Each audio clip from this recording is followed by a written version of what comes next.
Baik peserta Muzakarah Ulama Aceh, selanjutnya langsung saja ya kita memasuki kepada kayaknya ini sesi yang kita tunggu-tunggu ini. Sengaja kita hadirkan pahlawan Ahlus Sunnah wal Jamaah. Beliau adalah alumni Darussalam juga, sekarang tinggal di Medan, di kawasan Deski ya, di Deski Medan. Bisa kita katakan beliau ini benteng Ahlus Sunnah wal Jamaah di Sumatera Utara. Kita patut berbangga dengan kehadiran beliau pada pagi ini. Dan bagi ibu-ibu, bapak-bapak, kalau mau tahu tentang bagaimana kiprahnya beliau melawan pemahaman-pemahaman yang sesat ataupun yang bertentangan dengan paham Ahlussunnah wal Jamaah, bisa diikuti kepada laman medsos beliau, bisa ditengok di YouTube ataupun di berita-berita yang tersebar. Type aja Abi Maulana Syarifuddin. Sering beliau buat konten-konten untuk melawan fatwa ataupun pemahaman yang syubhat. Maka tidak lagi kita buang-buang waktu, langsung saja kita persilakan.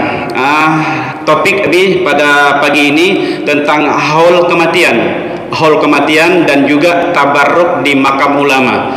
Bagi kita sebelumnya mungkin tidak ada masalah dan juga telah diamalkan oleh ulama-ulama sebelum kita, tetapi kita lihat sekarang baru-baru ini, jangankan orang sebelah sana, jangankan lawan kita, hatta orang kita sendiri pun udah ragu dengan masalah ini. Guru-guru kita ada sebahagian di sini nggak hadir. Kenapa? Karena mungkin berbeda dengan pendapat kita. Dan beliau pun udah jarang hadir di acara haul, nggak mau lagi melakukan tahlil, nggak mau lagi melakukan samadiyah, karena itu hal sia-sia. Itu tidak pernah dilakukan oleh Rasulullah, tidak pernah dilakukan oleh sahabat, dan Imam Syafi'i sendiri tidak pernah melakukannya. Itu alasan mereka. Makanya untuk menghematkan waktu, kita waktu nggak banyak ini, 30 menit lebih. 10 menit tentang haul, 10 menit tentang tabaruk di makam ulama, dan 10 menit untuk tanya jawab. Kepada Abi kami persilakan.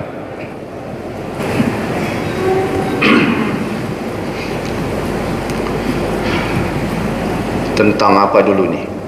Haul. Udin duduk di warung, Leman pergi haul.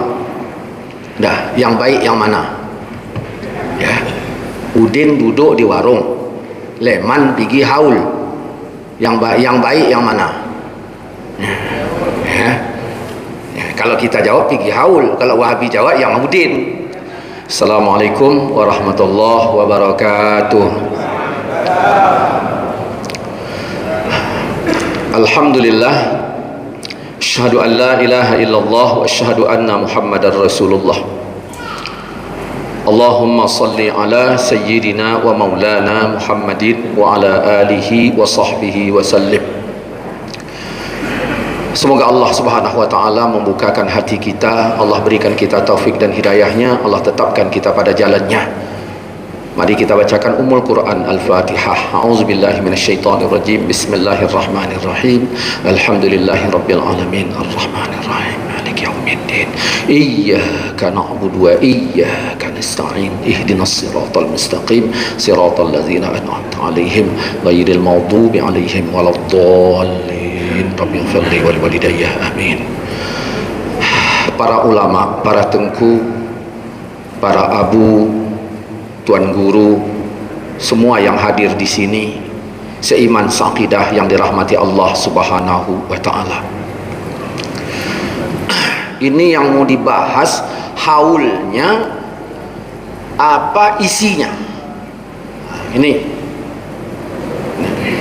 ada haul zaman Nabi? Nggak ada. Ada ngaji fikih zaman Nabi? Mana ada. Ada ngaji nahu zaman Nabi? Nggak ada. Ada samadiyah zaman Nabi? Nggak ada. Ada salafi zaman Nabi? Nggak ada. Saya pengennya begini, seperti apa yang dikatakan Nabi, Allah mempunyai orang khawas, orang yang khusus, lalu orang tersebut ditempatkan di sorga yang tinggi. Kata Nabi, siapa orangnya? Orang yang paling berakal di antaranya. Ini lagi, orang yang paling berakal di antaranya. Sehingga dalam Ya, surat Yunus ayat 100, Allah mengatakan Allah menimpakan azabnya bagi orang yang tidak menggunakan akalnya.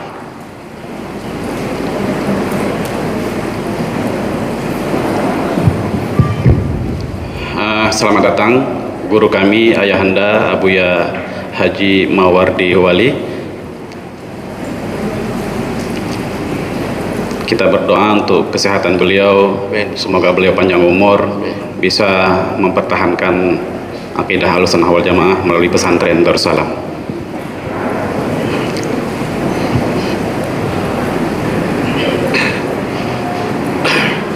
Maka akal ini penting. Saya ingin inikan sedikit tentang masalah akal. Ada selera nggak berakal, ada mulut nggak berakal, ada kuping nggak berakal. Semuanya itu ada ayatnya itu. Cuman susah kita karena waktu terbatas. Kalau kita semuanya ini ada 50 orang, beli Indomie satu orang satu, kemudian kita masak dalam kuali. Begitu masak kita ya suruh ngambil masing-masing. Itu 10 orang yang terakhir masih dapat apa enggak itu? Ini kita orang berakal, beli Indomie masing-masing, kita masak dalam kuali. Begitu dah masak, kita kasih mangkok sama sendok masing-masing, lalu suruh ambil. Itu 5 yang terakhir masih dapat apa enggak itu? Nah, kalau yang model itu memberikan fatwa, itu payah dipakai itu, karena nggak ada otaknya masih itu. Ya. Nah, makanya terhadap ini ya mesti ada rumus. Rumusnya itu bagaimana? Kita wajib mengenal diri. Mengenal diri itu 4 ditolak, 2 diterima. Dari sini dulu nanti, baru kita masukkan ke yang lain. Jadi mengenal diri itu 4 ditolak, 2 diterima, 2 diterima. Jadi totalnya jadinya 6. Jadi kalau ditanya kau siapa? Jawabannya aku bukan Tuhan, aku bukan pemilik aturan. Bisa enggak begitu? Nah, yang kedua, kalau kau bukan Tuhan, kau siapa? Aku bukan malaikat, jangan sok suci. Kadang-kadang ini penyakit kita, merasa paling suci. Saya merasa sedih, saya ketika mendengar, cuman nggak usah saya jelaskan sebagai detail. Mau kemana? Ini ya, mau ke Luxmawi, acara muzakarah yang dibikin oleh orang Darussalam gitu. Sedih saya. Yang dibikin oleh orang Darussalam. Nanti yang dibikin oleh orang ini. Nah, di Medan ada juga itu yang kayak gitu. Acara apa itu? Itu maulidnya orang kampung. Mana ada maulidnya orang kampung? Maulid Nabi. Iya. Ini yang model-model nghabiskan Indomie juga ini itu. Ya. Susah. Itu ada 2. Kau siapa? Aku bukan Tuhan, aku bukan pemilik aturan. Kau siapa? Aku bukan malaikat, jangan sok suci. Kau siapa? Aku bukan setan, jangan sesuka hati. Kau siapa? Aku bukan setan, jangan pengen menang sendiri. Jadi kalau bukan setan, kau siapa? Aku juga bukan binatang, jangan sesuka hati. Clear 4 yang ditolak. Inilah ini. Kalau mau zikir pun la ilaha illallah, ilah yang mana yang ditolak? Apa? La ilah, tiada Tuhan. Ya. Nah, yang mana? Tapi nggak usahlah bicara ke sana. Oke lah. Dah, jadi yang kedua, kalau kau bukan Tuhan, bukan malaikat, bukan setan, bukan binatang, kau siapa? Nah, sebelum masuk ke yang 2, yang 4 ini bereskan dulu, ditolak. Tolak yang 4 ini dulu. Malaikat bukan, jangan merasa paling suci. Kita ni kadang-kadang penyakit kita itu, merasa paling suci. Begitu sekali baca Yasin malam Jumat, rasanya udah dekat kali sama Allah. Kayaknya udah dekat kali, kalau bisa jadi ponaan gitu loh. Susah kita kalau kayak gitu. Dah. Jadi kalau bukan 4, kau siapa? Nah, aku yang 2. Siapa itu yang 2? Aku manusia, sifatku selalu salah dan lupa. Makanya kita perlu cari kawan supaya terjalin watawasau bil haqqi watawasau bis sabri. Nah, lalu kau siapa? Yang kedua terakhir, maka jadinya 6. aku hamba Tuhan, padaku ada pedoman. Barulah masuk dia ke definisi ma'rifat yang didefinisikan oleh ulama, al-jazmul mutabiqu an dalilin, sebuah jazam muafakat dengan benar serta ada dalil. Pegang dalil aja belum bisa menjadi tolak ukur menjadi benar. Wak semayang, yang wak sembah siapa? Allah. Allah di mana? Ya di mana-mana. Ada dalil, ada fasamma wajhullah. Kemanapun kau menghadap, di situ wajah Allah. Maka mereka meyakini Allah di mana-mana. Tanya wak yang lain, wak semayang, yang wak sembah siapa? Allah. Allah di mana? Ya Allah di langit dan di bumi. Ada dalil, ada. Wa huwallahu fis samawati wa fil ard. Dianya Allah di beberapa langit dan di bumi. Wak punya murid 1000, wak yang awal punya murid 1000. Setiap wak berkata kita harus berjihad mempertahankan kebenaran, maka bakal 2000 umat Islam yang berperang karena masing-masing memfatwakan dengan dalil yang berbeda-beda. Tanya lagi wak yang lain, wak Allah apa? Wak Allah menyembah Allah, ya aku sembahlah. Allah itu di mana? Allah di dalam diri. Dalilnya mana? Min hablil warid. Allah dekat dari urat leher. Tanya lagi Allah di mana? Di Palestina. Inni zahibun ila rabbi sayahdin. Jadi banyak Islam ini ngasah parang semua untuk saling musyawarah yang mana? Yang dipegang lewatnya. Kacau juga kita.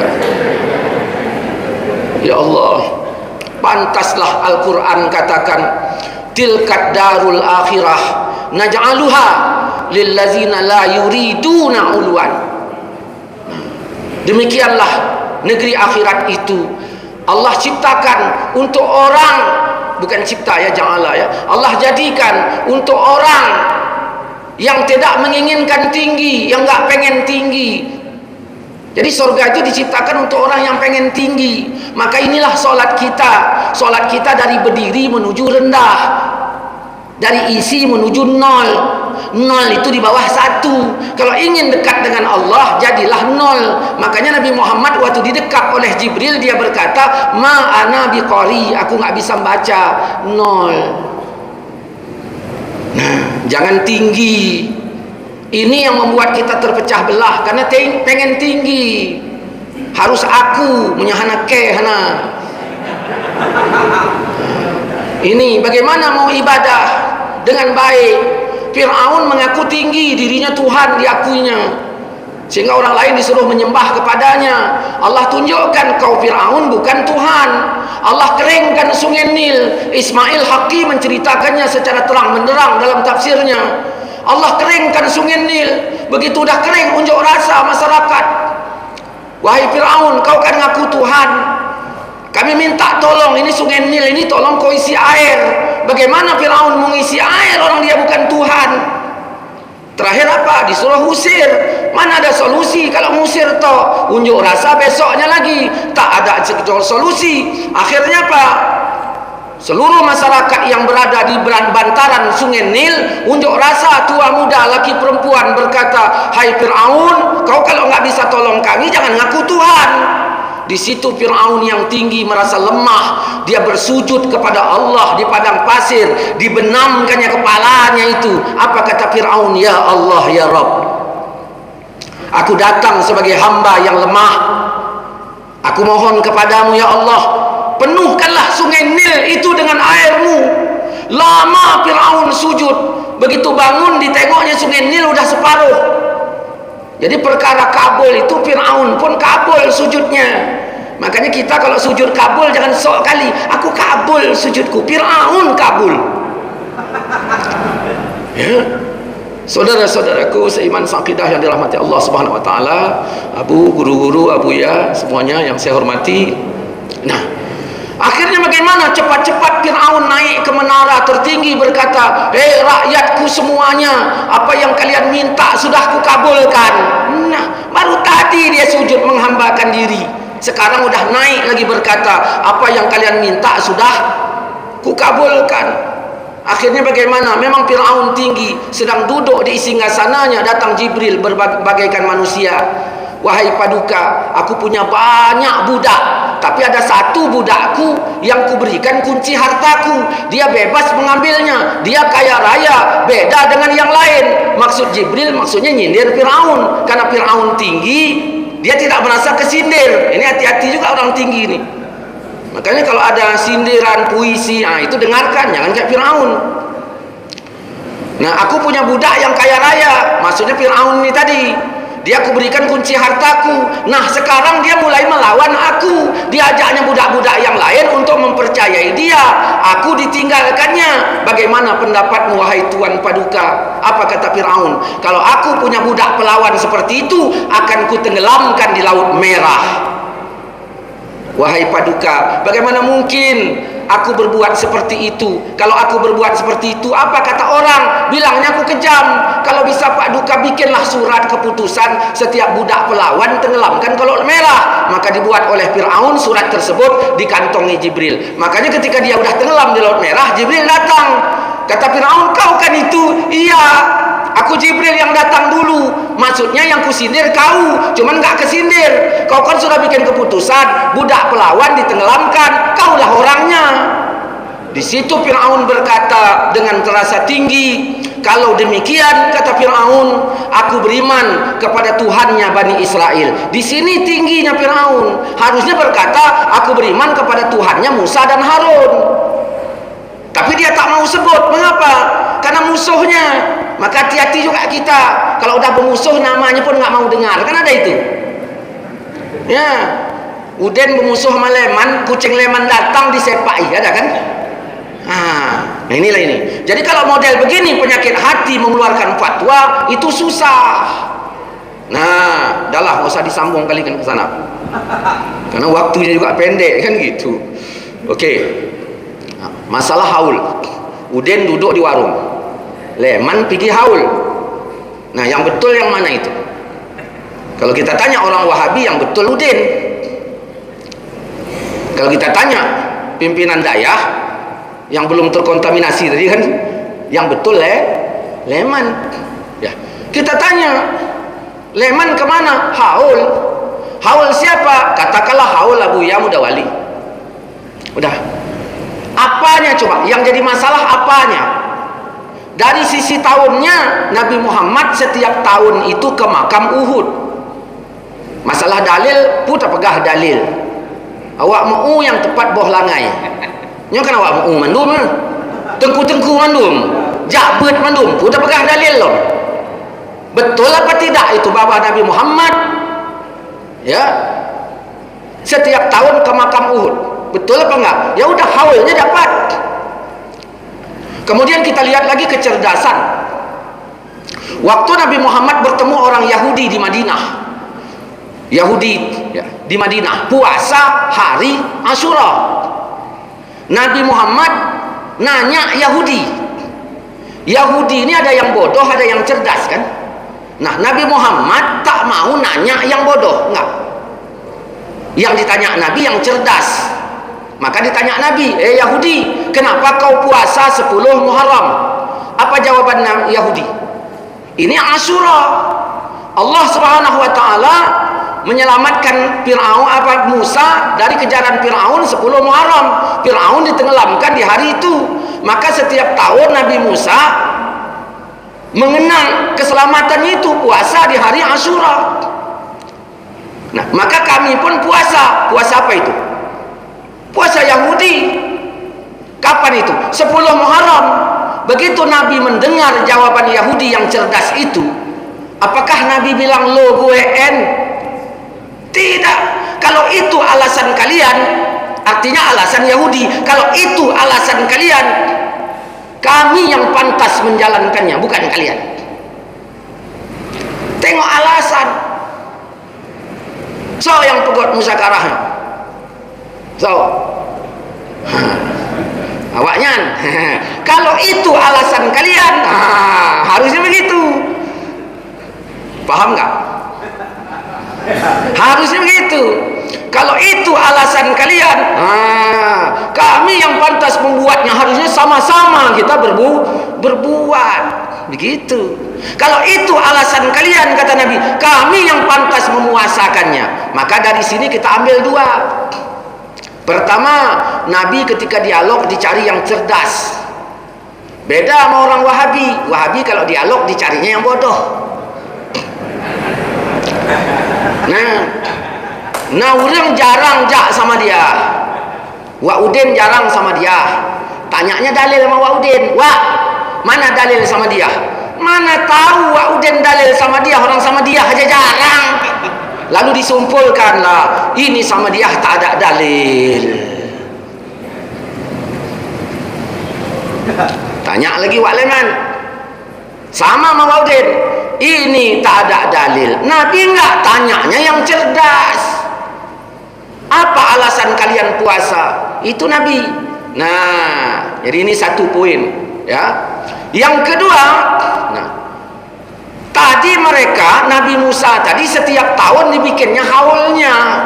Kata Nabi, kalau demikian alasannya, kami yang pantas melakukannya, bukan kalian. Maka Nabi Muhammad SAW memerintahkan puasa Asyura.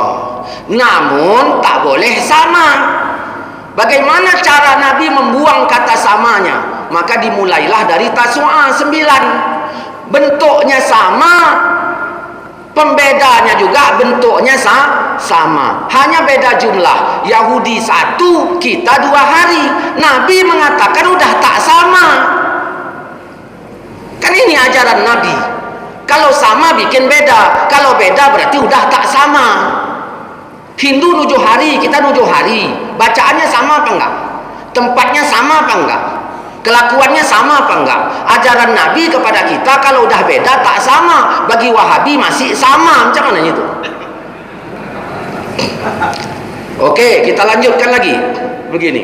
Dulu ini ada gunung di Mekah sana, tak bernama gunung itu. Tak bernama. Duduk Nabi Adam, karena Adam duduk di atas gunung itu. Karena Adam Safiullah dinamakan Bukit Safa. Maka yang satu dinamakan Bukit Marwah. Diambil dari kata apa namanya Siti Hawa. Dah, makrulah dia bernama. Belakangan datanglah Ismail datang mak Ismail membawa Ismail ke tempat itu. Maka nama ini yang tadi Bukit Safa dan Marwah statusnya meningkat menjadi syiar Allah. Belakangan datang Bani Jurhum meletakkan patung Isaf dan Nailah, yang satu di dekat Safa, yang satu di dekat Marwah. Maka jadilah di situ tempat musyrik. Nah, akhirnya apa? Tempat itu dikenal di zaman jahiliyah tempat musyrik itu, tempat menyembah Isaf dan Nailah. Nabi Muhammad menceritakan tentang kejadian itu kepada para sahabat, sehingga banyak sahabat tak mau lagi sa'i di tempat itu.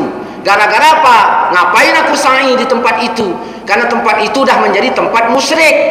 Akhirnya apa? Turun surat Taubah, surat Baqarah ayat 158. Inna Safa wal Marwata min sya'airillah. Sesungguhnya Bukit Safa dan Marwah itu bagian dari syiar Allah. Tak berdosa kau sa'i di sana, kata Allah. Walaupun dulunya menjadi tempat musyrik, tapi tak dosa. Siapa yang mengajarkan cara seperti itu? Al-Quran. Nah, orang musyrikin sa'i enggak? Sa'i. Tempatnya sama enggak? Sama. Musimnya sama enggak? Sama, musim haji. Kelakuannya sama enggak? Sama. Doanya beda. Yang satu kepada Allah, yang satu kepada patung. Kata Allah enggak sama. Itu siapa yang ngajarkan itu? Quran. Tempatnya beda, tempatnya sama, kelakuannya sama, caranya sama, doanya beda. Ya, jadinya apa? Tak sama. Ini tempatnya beda, bacanya beda, semuanya beda. Tak ada satu pun yang sama. Kata Wahabi sama. Macam mana cara berpikirnya itu? Makanya katakan Allah mempunyai orang yang khusus. Allah tempatkan di tempat yang tinggi. Siapa yang paling berakal di antaranya? Oke, baru kita masuk ke yang itu tadi. Dah, dari haulnya udah dapat. Terus kalau haul selain yang haulnya tadi apa? Baca Quran. Salahnya di mana? Baca Quran. Waktu Allah nyuruh semayang, Ada nggak paket waktunya? Ada. Maka nggak boleh sembarangan waktu, karena ada paket waktunya. Sembahyang subuh di subuh, sembahyang zuhur di zuhur, sembahyang asar di asar. Waktu Allah nyuruh baca Quran, ada nggak paket waktunya? Mana ada? Terserah kita. Waktu Allah nyuruh baca Quran, terserah kita waktunya kapan. Mau setelah azan, mau sebelum azan. Yang penting tidak mengganggu yang lain. Innallaha malaikatahu sebelum azan. Boleh. Nah, dikubur. Nah, boleh apa enggak? Kata orang Wahabi tak boleh. Dalilnya mana? Jangan kau jadikan rumahmu sebagai kubur. Itu dalilnya. Dalil enggak boleh baca Quran di kubur. Jangan kau jadikan rumahmu sebagai kubur. Berarti ini tak boleh baca Quran. Coba buka Riyadhus Shalihin bab fadilul muslimin wal fuqara wal hamilin. Ketika Nabi Muhammad itu ya semayang di kubur itu, berdoa di kubur itu, baca Fatihah apa enggak Nabi itu? Fatihah Quran apa enggak? Quran. Sahabat Ansor bagaimana? Baca Quran di kuburan. Ulama-ulama banyak lagi, kalau mau kita jelaskan satu persatu banyak. Banyak. Baca Quran di kuburan. Udah. Terus Wahabi betul ulama itu masuk neraka gitu. Nah, berarti udah dua. Haul udah, baca Quran di kuburan udah. Terus apa lagi? Pasti kalau haul berdoa di kuburan. Apa kata surat Taubah 84? Jangan kau berdiri di kuburnya mendoakannya. Tak boleh kau berdoa di kuburnya, tak boleh.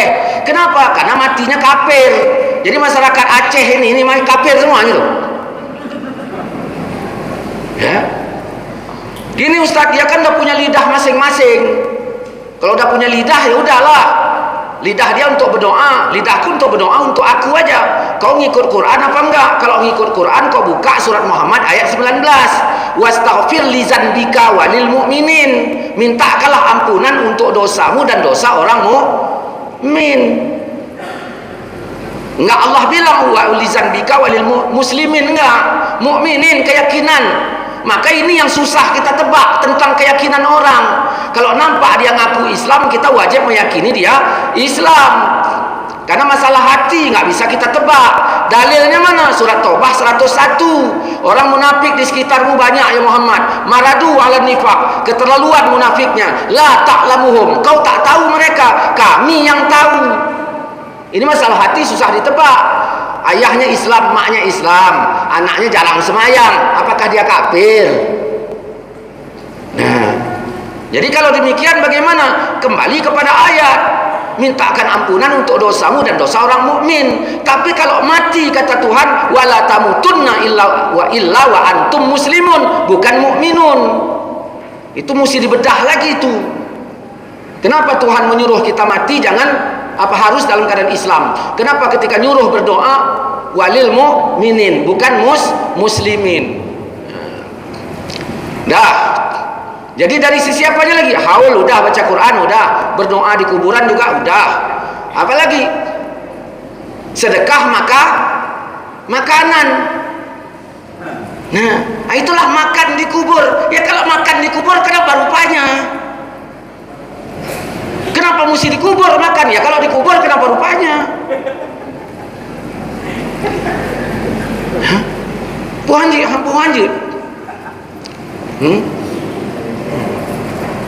Dakwah ibabah aja. Pugoda dan ibabah. Jadi kenapa rupanya? Ya kan Nabi nggak bikin. Di sini rusak, di sini rusaknya. Rusaknya di sinilah ini. Kenapa? Karena kalau Nabi tak bikin, tak boleh kita bikin. Ini bukan Islam yang diajarkan Nabi. Nabi tidak mengajarkan Islam yang seperti itu. Dari Medan sampai Maroke berjejer pulau-pulau, sambung menyambung menjadi satu, itulah Indonesia. Kacau itu. Orang Binjai pakai paspor ke Medan karena setatnya Medan. Kita bukan begitu, dari Sabang sampai Maroke. Kan itu batas aslinya. Ya? Ati'ullah wa ati'ur Rasul. taat kepada Allah, taat kepada Rasul. Nah, terus siapa lagi? Ulil amri. Dah, terus siapa lagi? Sahabat. Kata Nabi apa? Kalau nanti aku wafat, kalian melihat perselisihan sangat banyak. Saat itu pegang sunnahku dan sahabatku. Berarti selain Quran dan hadis ada sahabat. Nah, siapa lagi? Ulama. Innama yakhshallah min ibadihil ulama. Yang paling takut kepada Allah dari seluruh hambanya itu adalah ulama, bukan alim. Ulama itu banyak. Seperti fadkhuli fi ibadi, baru wadkhuli jannati. Ulama itu banyak. Jadi bukan sendiri. Makanya perlu musyawarah untuk menentukan banyak. Maka kita harus pikul bersama. Dah, ulama itu ada. Makanya ketika di ayat 32 surat yang sama Allah katakan summa aurasnal kitab, kemudian kami wariskan kitab itu kepada orang yang kami pilih di antara kami, di antara hamba kami.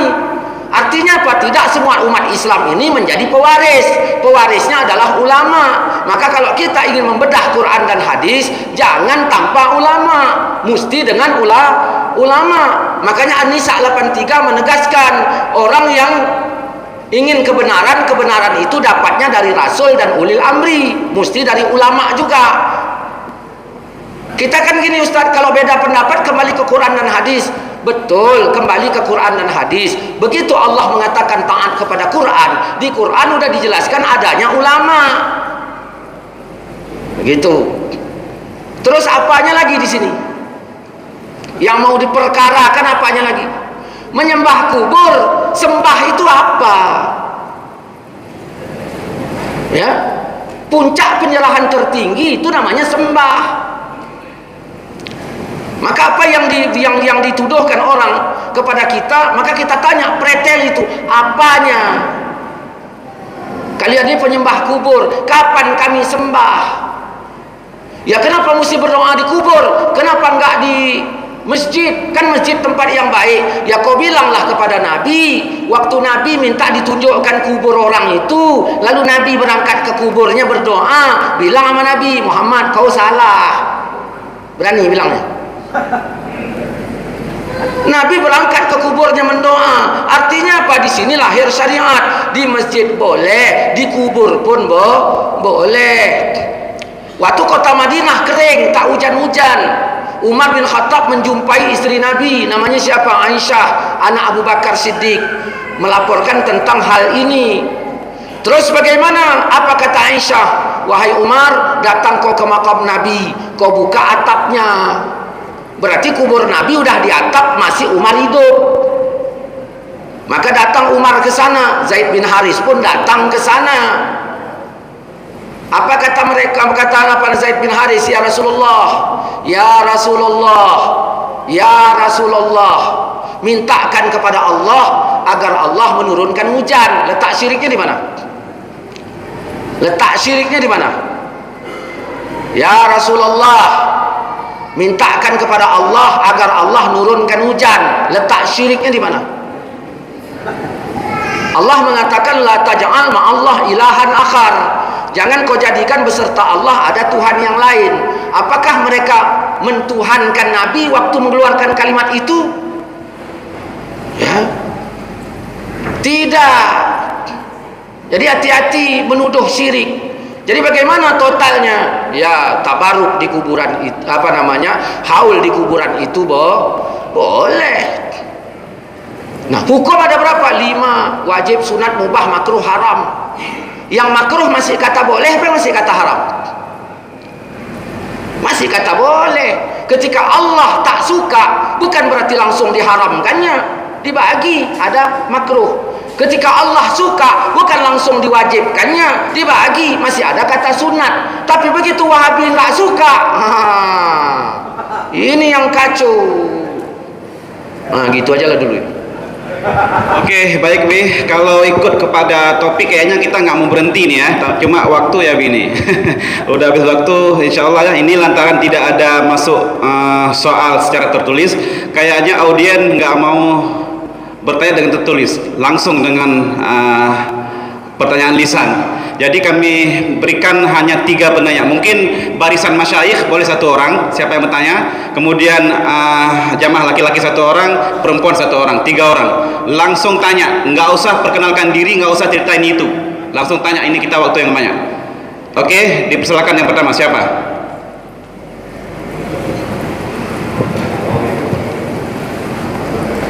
Ini yang jamaah laki-laki, siapa ini? Adik kita.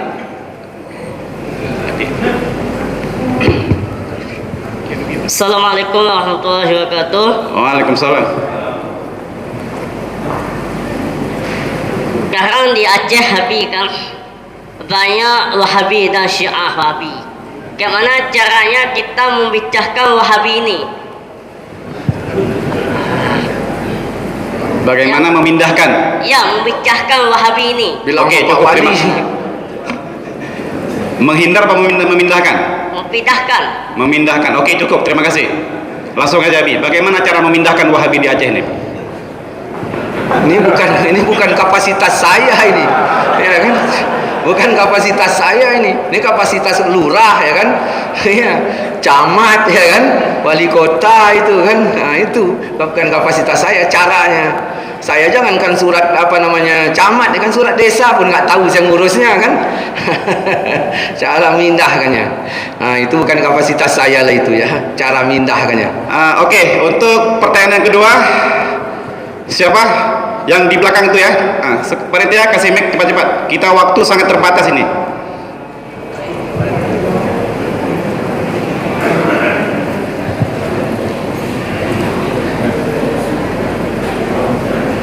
Sekda, Muzakir Sekda, Iban Tamu. Assalamualaikum warahmatullahi wabarakatuh.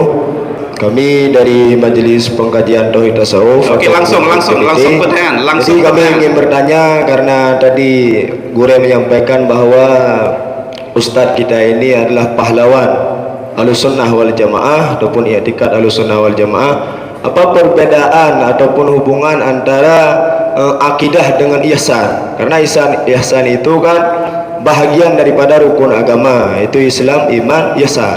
Jadi hubungan antara akidah dan ihsan itu bagaimana? Oke, baik, terima kasih. Apa hubungan akidah dengan ihsan Nabi? Hubungannya tak tahulah saya. Tapi waktu Jibril datang kepada Nabi Muhammad SAW, datang itu tak berbekas dari mana datangnya, tapi rapi orangnya, tak banyak cincongnya, langsung mendekati Nabi dan meletakkan tangannya di paha Nabi. Ini menunjukkan ilmu yang paling kuat itu talaqi, ya, berarti harus berdekatan. Makanya kadang-kadang acara Maulid Isra Mi'raj kita buat di Aceh ini, ilmunya kurang meresap ke badan kita, ke hati kita. Kenapa? Karena berjarak. Di sini Ustadz ceramah, masyarakatnya jauh, harusnya berdekatan kalau mengikuti ya keterangan itu. Udah, kemudian tak banyak tanya. Yang pertama kali ditanyanya, ya Muhammad, akhbirni anil Islam. Islam dulu apa iman dulu dalam hadis itu? Islam dulu kalau nggak salah. Islam dulu. Ya, akhbirni anil Islam. Ya, Islam dulu. Baru yang kedua iman. Ya, artinya ada perkara yakinnya kadang-kadang dia duduk di atas kebiasaan. Udahlah, nggak usah halus sekali di situ. Keyakinan ini seringnya duduk di atas kebiasaan. Nah, kalau orang nggak punya kebiasaan, yakin bagaimanapun itu payah itu. Maka dijawab oleh Jibril, yang pertama Islam. Yang kedua, ya, akhbirni. Begitu dijawab oleh Jibril, dia langsung sadaqta, benar. Kadang-kadang kita di situ begitu dijawab nanti enggak mengakui kebenaran. Nah, benar engkau. Lalu ditanya yang kedua, akhbirni anil iman. Maka dijawab 6 rukun iman. Nah, kemudian saya bereskan sedikit lagi begini. Tadi disebut saya sebagai pendekar aswajalah yang ini, itu bukan saya yang sebut. Saya nggak pernah sebut. Orang yang sebut. Maka kalau itu tanya kepada yang sebut.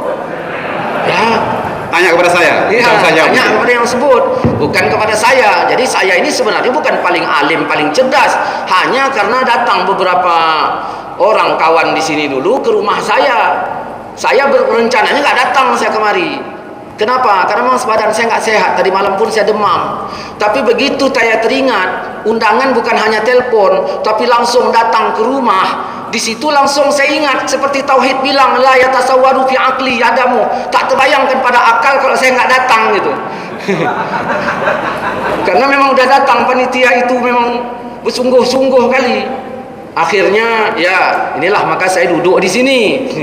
Oke, jadi bukan berarti saya yang teralim, enggak. Yang alim yang duduk-duduk di bawah ini itu. Oke.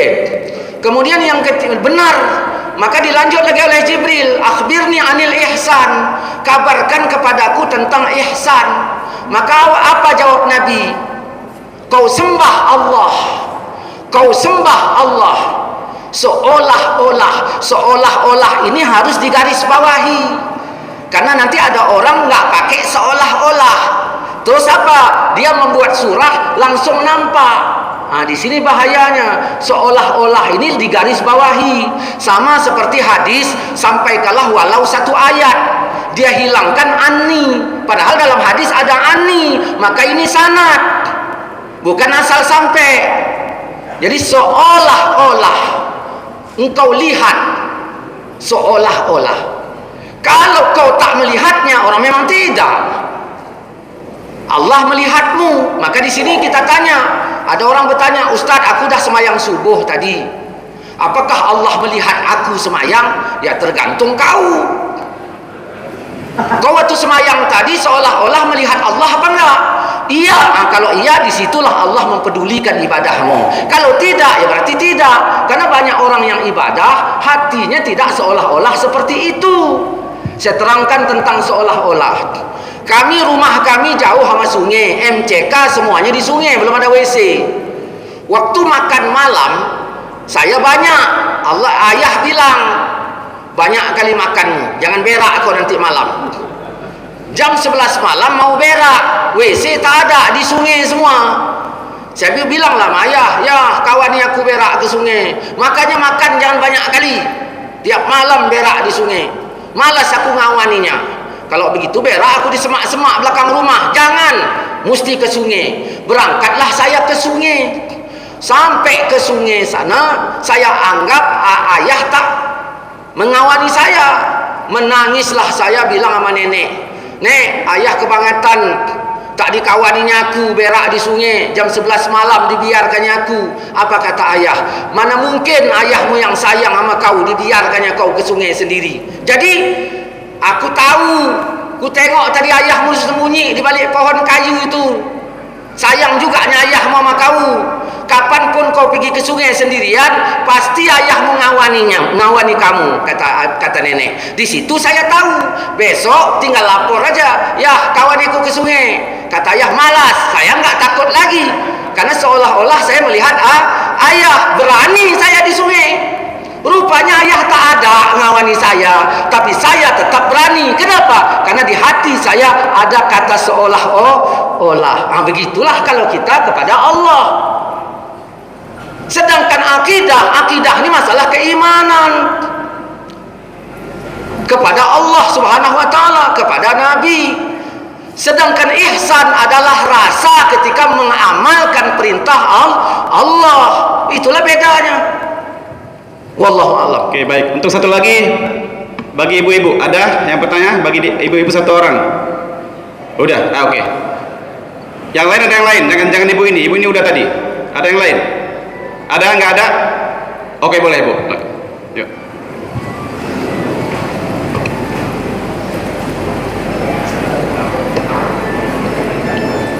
Assalamualaikum warahmatullahi wabarakatuh. Waalaikumsalam. Langsung bu ke pertanyaan.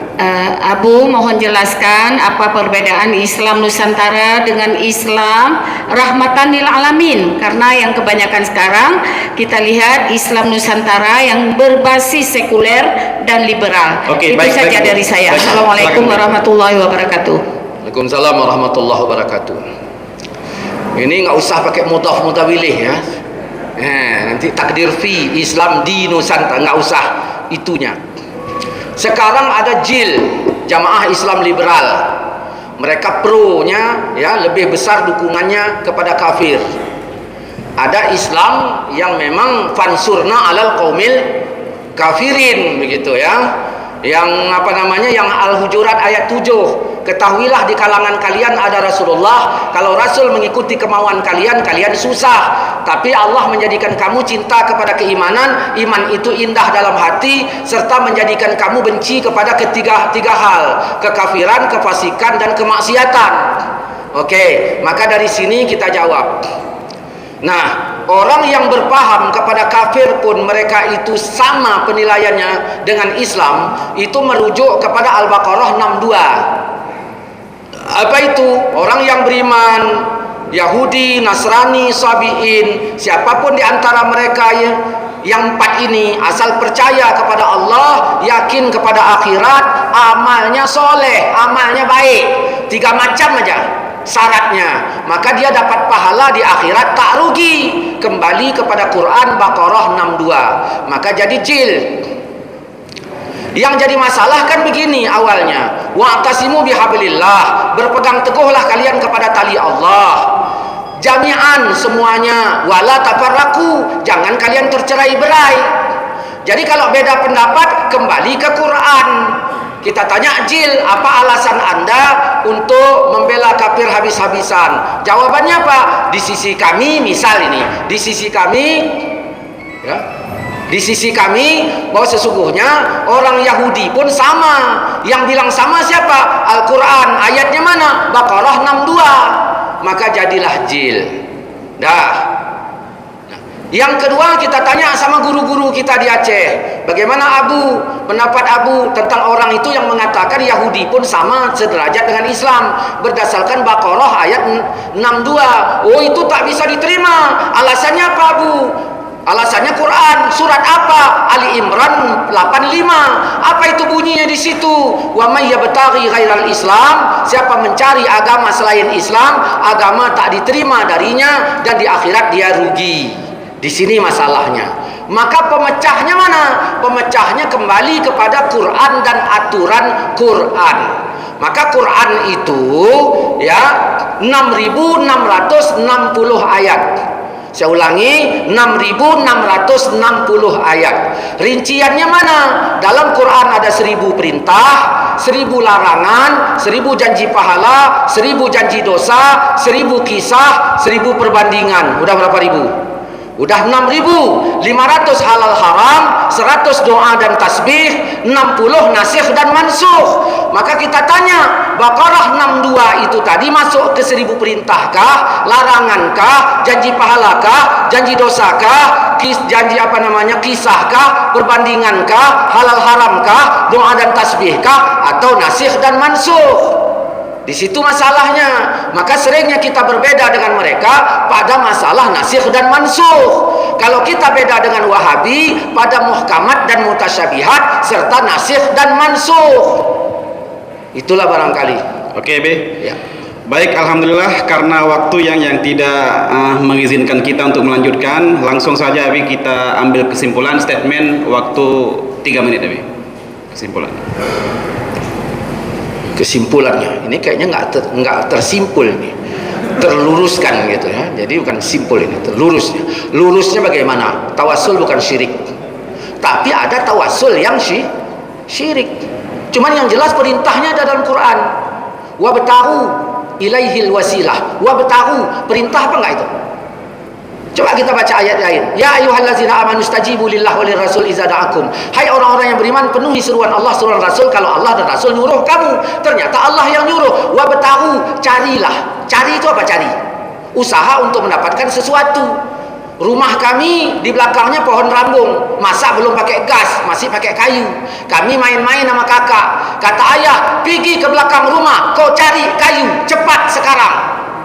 Karena perintahnya pergi ke belakang rumah cari kayu, saya langsung ke belakang nyari kayu. Kakak masuk ke rumah ngambil parang. Yang cocok dengan perintah siapa? Saya. Orang perintahnya cepat ke belakang cari kayu, kakak waktu diperintah nyari kayu masuk ke rumah ngambil parang. Yang pakai wasilah siapa? Kakak. Saya langsung. Ayah nanya, mau kemana? Mau ngambil kayu. Kenapa langsung ke belakang? Tapi ayah perintahkan sekarang ke belakang. Apa kata ayah? Apa kau gigit kayu itu baru kau dapat? Di sini letak salah saya. Kakak enggak, kakak ke rumah ngambil parang. Ini wasilah. Apa kata ayah saya? Memang anak enggak ada otaknya katanya. Nah, gitulah itu. Jadi tawasul ini ada yang benar, ada yang enggak. Maka diteliti dulu. Wa fi umumihi nazrun. Umumnya lapat itu perlu penelitian. Tanya tawasul yang bagaimana. Lo ziarah jawab kubu so, ya kubu nekke lah katanya kan. Oke, ziarahlah dia di kubur itu. Kau minta sama siapa? Minta sama Allah. Allah yang nyuruh wasilah, bukan tengku. Allah yang nyuruh. Berarti dari sini ulama menjadikan tawasul. Ulama-ulama yang membenarkan tawasul banyak. Mulai dari Abu Bakar Siddiq, Umar bin Khattab, sampailah sahabat yang lain, sampailah ulama-ulama mutakhirin. Ya, banyak kalau mau dibahas detailnya banyak. Wallahu alam, gitu ajalah.